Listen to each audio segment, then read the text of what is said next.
developed a very strong relationship with Rabbi Abramczik over the past couple of years. He's honestly one of the most genuine people I know, one of the strongest rabbis in the school. He can develop a connection with every single kid, and he helps them in every way in school and out of school.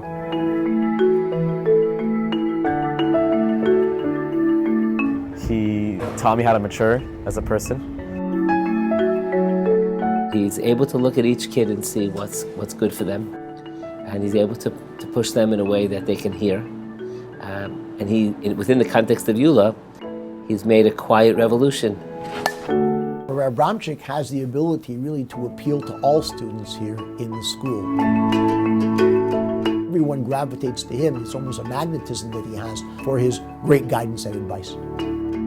I really do credit him with being able to help me kind of get to the place that I am, both spiritually and then also in terms of my marriage as well. The Abramczik family is just like the greatest place you want to be. Like, I want to be part of the Abramczik family, you know? If you're lucky enough to be born in Abramczik, you know? The Abramcziks are really very, very special, warm people. They teach Torah, they live the Torah that they teach. It's not an abstraction, it's real, impeccable midos, enthusiasm what they teach, and a real concern, a care for their Talmidim and Talmidos.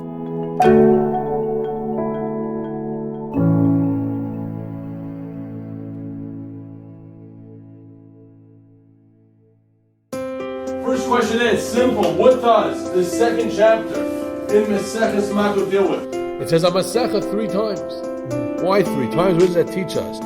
Right, fun Gemara. Obvious question, Michael, is Slave is not free to begin with. What I enjoy most about teaching is I love the smile on the students' faces, whatever their age is, to see that they grasp something, to see them ask a question, to see them enjoying, to see them intrigued, to see them part of the learning process. That's what's most fascinating. I can go into a class with getting very little sleep and I can be exhausted, but when I see those 2 eyes just lit up and being alive, that gives me all the energy, and it's always tremendous. You heard the Rina and the Tefillah. The goal in all the classes is to really get the students to see, wow, there's something more to this. There's something really enjoyable about it. There's something about Gemara that really gets my mind ticking. There's something about Chumash that, wow, it's really for something interesting. Maybe it could apply to my life. Wow, people are here. Monday and Wednesday I give a class at Esha Torah, Shir at Esha Torah. We like to call it a Chabura because it's really active learning. We all learn together. Tana Rabbana. The rabbis have taught. Here we go. Hamispalal. Are we good? Hamispalal tzorich sheyechavin eslibo l'shamayim. And it's terrific. That Eula is awesome, and I love teaching at Eula. But sometimes you can imagine high school kids don't really want to learn. And to be able to go ahead on a Monday, Wednesday evening to learn with adults who are leaving their homes at 9 o'clock, 9:15 at night to learn Torah, and to learn Gemara, and not only to sit back and hear a shir, but to really actually work on a shir. It gives me tremendous chizuk and tremendous strength. You know, some people are born athletes. You know, there are people who are born swimmers, born baseball players. And Rabbi Abramczik, I think he's a natural born teacher. God gave him a gift to be a good teacher, to be able to get the material over and to inspire you to say, wow, I want to learn that, I enjoy that. You could just get that from him. You could ask the same question over and over and over again, and it was always, that's a great question. That's a great question. And you're like, how could that be a great question? I just asked it and I didn't understand it before, but it's still a great question. You know, sometimes I actually sneak in and to see what he's doing. He is so passionate about what he does. He teaches that shiur like it's the last year he's ever going to give. Are we good for more? Miha Isha Chafetz Chaim. Who is a person that wants life?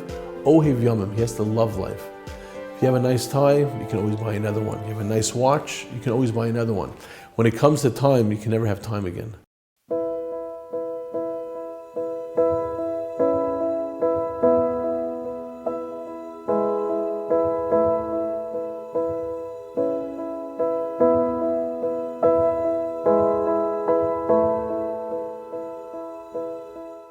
I love davening with my sons.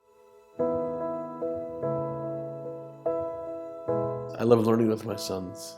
So that is that since it's more logical. So here we're not going by nicha. Yeah, I'm not saying it's someone, good. No, Rather. It's all fun, I think. I hope. Excellent. Good job. I hope it's all fun, but even for my kids, to hear them ask a question and to see their eyes and what they understand, what they don't understand, and I could tell my wife, said, "Wow, Baruch Hashem, our Pilcha Shmuel, they're very smart. Their retention and how they remember things is something incredible, and that's the ultimate nachas." Totally, right side of a road. Well, you might think that since it's on the front of the store, so it's high. Interesting, but still, Rabbi said there's going to be a Gemara. Oh, exactly. Good. It's always great seeing the connection. I remember when I first went to yeshiva out of high school, I had a goal. My goal was that there was going to be a time where I'd have kids, with God's help, and they'd come from school and they'd say, "Dad, I need help doing homework." And I felt, how am I going to help them with the Gemara if I can't learn the Gemara on my own? Excellent. So answers the Gemara. And that was something which I was really driven towards, of being able to learn how to learn Gemara so I can actually learn with my own kids.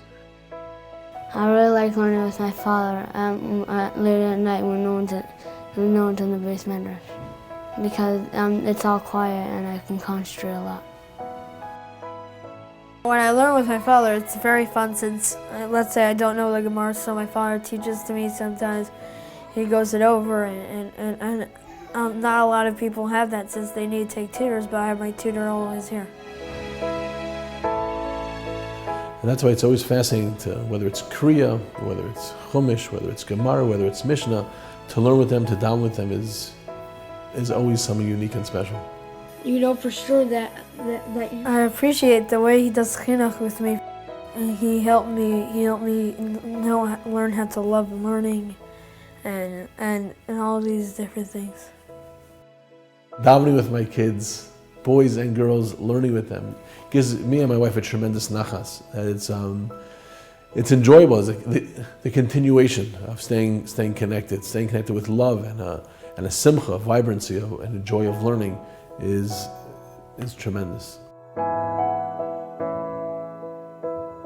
I teach in this seminary for Bali Tshuva girls, and the best part about it is not so much of what I'm teaching, but the connection that I'm making with the girls. What they're getting here in the seminary is more than a Jewish education. They're getting a Torah lifestyle. They have them for Shabbos all the time. We try to just give them a sense of what it's like to have a from Torah home. And I feel like that's the best connection that I have with these girls, is just by being their friend. And I really am very close to them. She's just been a really amazing, if not one of the strongest role models I have in the community for not only knowledge of Torah, but really living Torah and doing it b'simcha, and just so naturally and full of love and happiness, and you want to be in her home. And you see it through her children. Her children are also happy and engaged at the table, and you just can't get enough of her. Hey girls, wow, good job. The impact of them seeing what a from home is about, and to see from families that we do live a normal life, but yet we still have this very Torah-dic lifestyle, imbue it in our children. That's what's special about the seminary, is that they continue to grow. It's not just I became from and that's it. It's they continue to grow as from young women in Ras Hashem for their future, that they will be able to have their own from wonderful families. Each and every one of us has the opportunity and really has the responsibility of making a positive effect. Whether you're a teacher, whether you're a rebbe, whether you're a parent or a child, a student, wherever you are in life, you can always make a difference to someone. If you affect one person, you change the world.